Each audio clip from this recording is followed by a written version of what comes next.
Hello guys, good morning. তোমরা সবাই কেমন আছো? আশা করি সবাই ভালো আছো। আমাদের ঘরের মেন সদস্যদের সঙ্গে থেকে শুরু করলাম, আমার ব্লগটা স্টার্ট করলাম। তেরিকে প্রথমে গুড মর্নিং বলে আমি ব্লগটা শুরু করলাম। বাইরে বেরিয়েছিলাম যে তখন আমাদের পাড়ার একটা বৌদি আছে, সে আমাকে আমটা দিল, মানে ওদের গাছে আমটাই ধরেছিল। বলছিল নাকি খেয়ে দেখবি, খুব একটা মিষ্টি নয়, টকই আছে, দেখবো খেয়ে একটু হয়ে যাবে। কিন্তু দেখো কি সুন্দর দেখতে। আমাদেরকে একটা জিনিস দেখায়, অনেকদিন পরে এই গাছটাতে অপরাজিতা ফুল ফুটেছে। কই রে বাবা, দেখা যাচ্ছে না যে রে। এই একটাই ফুটেছে। আজকে সকাল সকাল পুজো হয়ে গেছে, কারণ আজকে বাবা একটু বাইরে যাবে, সেজন্য সকাল সকাল পুজো করে দিয়ে দেখো আমাদের সকাল সকাল পুজো দিয়ে হয়ে গেছে। আর দেখো কত ফুল ঠাকুরকে মানে দেওয়ার পরে কত ফুল রয়ে যায়। তার সাথে আর তোমাদেরকে দেখানো হয়নি, আমি বেশ কিছুদিন ধরে এই টোনারটা ইউজ করছি, বায়োটিকের কিউকাম্বার পোস্ট টাইটেনিং টোনারটা। আমার মানে মোটামুটি আমার স্কিনটা একটু মানে সেন্সিটিভ স্কিন, মানে যে কোনো ইয়ে জিনিস ইউজ হয়। আমার তো এটা বেশ ভালোই লেগেছে, তোমরা পারলে ইউজ করে দেখো, বেশ ভালোই লাগবে। মনে হচ্ছে পুচু উঠে গেছে, দেখে আসি কি করতেছে চাচ্ছে বড় বড়। ও পুচু, গুড মর্নিং বলো। তুমি নিজে একা নামতে পারবে? পুচুকে যখন উঠাতে গেছিলাম, দেখো একটুখানি সময়ের জন্য আড়াল হয়ে গেছিলাম, আর দুধ যা গেল উতলে। এই দুধ যেমন একটা জিনিস, একটু চোখের আড়াল হলে সঙ্গে সঙ্গে উতলে যাবে। এখানে পুচুকে ব্রাশ করার জন্য আমি দিয়ে দিচ্ছি, এই না না ব্রাশটা করে নাও। করা হয়ে গেছে, একটু জল দেবো, খেয়ে না জলটা খেয়ে।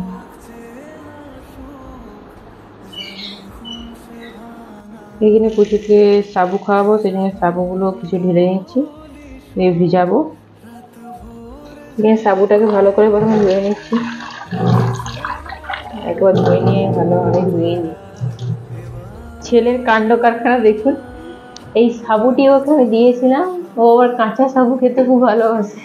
শুনলে সবাই হাসবে, তবু ও বাসে খেতে।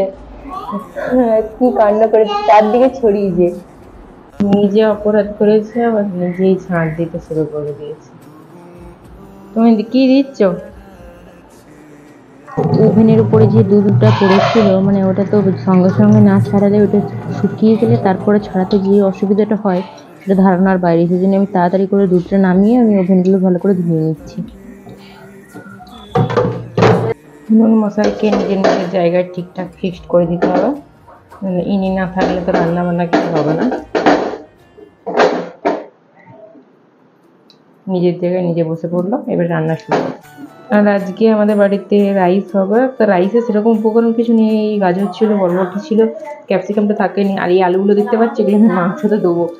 হ্যাঁ, আমি মাংসতে আলু মানে খেতে খুব ভালো লাগে আমার। আর পুচু তো রাইস খাবে না, সেই জন্য ওর জন্য একটু খিচুড়ি করে দেবো সব রকম সবজি দিয়ে। এখানে কুমড়ো আছে, আলু আছে, গাজর আছে, বরবটি আছে, পেঁপে আছে।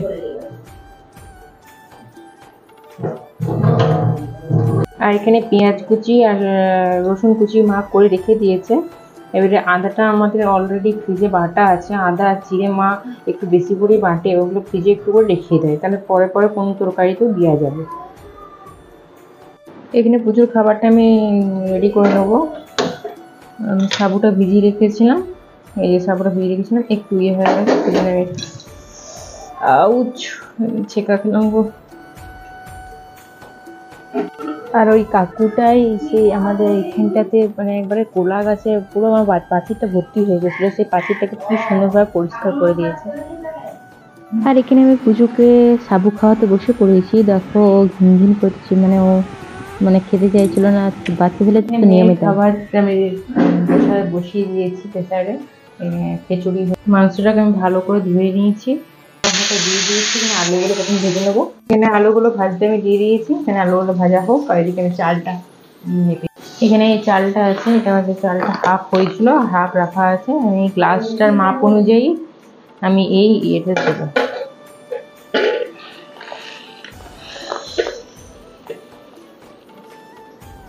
এখানে আলুগুলো ভাজা হয়ে গেছে, এবার আমি এটাকে তুলে নেবো।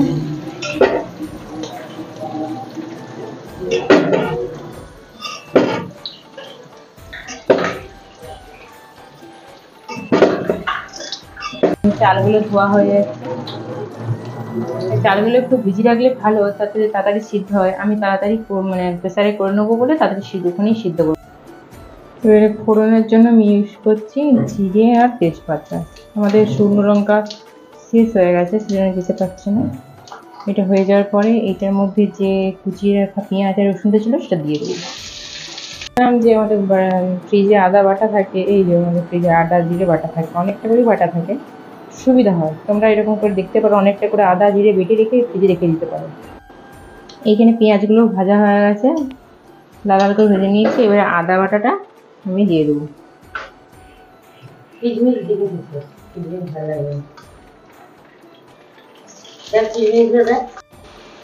মশলাগুলো সব দিয়ে দিয়েছি, তোমাদের সঙ্গে দেখানো হয়ে গেছে। হলুদ গুঁড়ো, ধনে গুঁড়ো আর কাশ্মীরি মির্চ অল্প দিয়েছি, অল্প নুন দিয়েছি। ভাবছি ফ্রিজে একটু টক দই আছে, একটু মাংস দেবো, কারণ টক দই দিলে মাংসের টেস্টটা খুব। আমাদের ফ্রিজে না এই কদিনে এই লাইটটার বড় সমস্যা হচ্ছে, লাইটটা জ্বলছে না।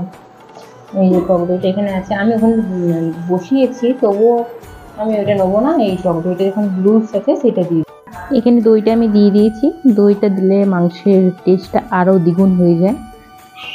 আমি দই বেশিরভাগ সময় দিই না, কিন্তু আজকে বাড়িতে যখন ছিল সেজন্য দিয়ে দিলাম। মাংসটা দিয়ে দিয়েছি, মাংস আর আলুটা দিয়ে দিয়েছি। আলুটা না দিলে আলুটার মধ্যে মশলাটা ঠিকঠাকভাবে ঢুকবে না। এখানে রাইসের জন্য সব কিছু রেডি করে দিয়েছি। এটা কিশমিশ আছে, এটা কাজু বাদাম, এটা লং আছে, এটা এলাচ আছে, দারচিনিটা একটু ভাব আছে, মানে না হলেও চলবে আর কি। আর এখানে আমি রাইসটা বসাবো। এখানে এদিকে মাংসটা হচ্ছে, এদিকে রাইসটা হবে। এটা বসিয়ে দিই, নাহলে দেরি হয়ে যাবে, অনেকটা ঘি হয়ে গেছে আজকে। এই ঘিটা ইউজ করছি, এইটা পুরোটাই ঘি দিয়ে করব, কারণ ঘি দিয়ে করলে রাইসের টেস্টটা একটু অন্যরকম হয়, মানে ভালো লাগে আমার। ঘিটা দিয়ে দিচ্ছি। এগুলো যা আছে সব, এগুলো ভালো করে ভাজা হয়ে যাওয়ার পরে তারপরে এগুলো দেবো, একটু ভালো করে ভাজা হোক।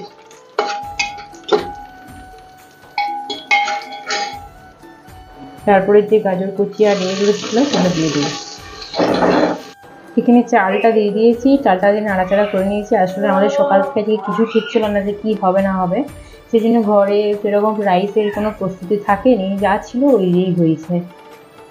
এই গ্লাসটার মাপে আমি চাল দিয়েছিলাম, তা এই গ্লাসটার মাপে যে চালটা দিয়েছিলাম তার ডবল দিতে হবে জলটা, খালি রাইস একবার ছড়ছড়ে হবে। জলটা আমি দিয়ে দিচ্ছি।